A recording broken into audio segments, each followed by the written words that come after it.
आपको मालूम है अब्दुल कलाम साहब कौन थे? अब्दुल कलाम साहब एयरफोर्स में पायलट बनना चाहते थे, लेकिन अब्दुल कलाम साहब 14 बार एसएसबी फेल हुए। अंतिम बार जब देहरादून में इंटरव्यू के लिए जा रहे थे देने के लिए, तो अपनी बहन के गहनों को बेच कर गए।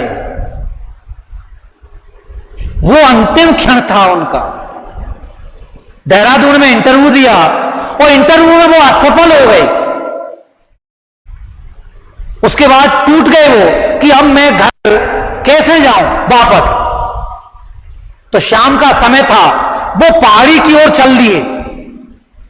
जब वो पहाड़ी पर ऊपर चढ़ रहे थे तो एक आश्रम में से एक साधु की नजर पड़ी। उसने अपने कुछ चेलों को भेजा कि भाई इतना रात हो रही है, कौन ऊपर जा रहा है, ये गड़बड़ करने जा रहा है, जल्दी इस बच्चे को पकड़ो।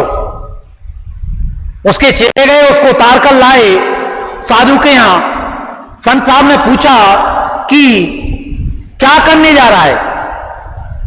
तो कलाम साहब ने कहा कि अपनी पूरी कहानी बताई उन्होंने कि ऐसी ऐसी स्थिति है। उन्होंने कहा अरे मरने क्यों जा रहा है, टेंशन मुक्त रहे, तू आश्रम में रहे। आश्रम में लगे, खाना खिलाया उसको और सुला दिया।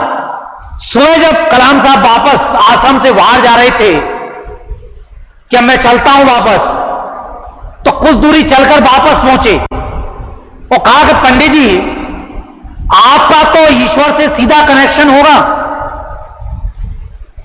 आप पूछिए आपके ईश्वर से कि मेरा सिलेक्शन क्यों नहीं होता है।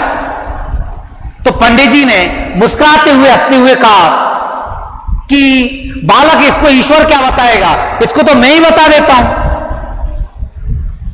कलाम साहब ने कहा बताइए कि ईश्वर ने तेरे लिए कुछ अच्छा लिख रखा है, इसलिए मित्रों यदि असफलता मिलती है तो उससे घबराना नहीं है, कुछ ना कुछ आपके लिए अच्छा ही लिख रखा होगा कलाम साहब की तरह।